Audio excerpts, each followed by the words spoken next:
Dear brothers and sisters, Merry Christmas. Today we celebrate the season of love, joy, and hope.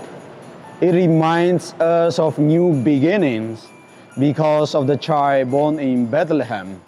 Christmas is not only about gifts and lights, but about being one with our families and our parish community.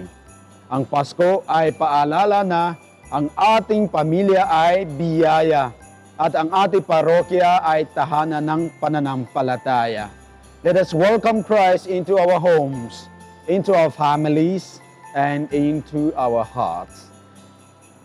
Maligayang Pasko po sa inyo lahat at naway papalay tayo ng Diyos sa ating bagong simula.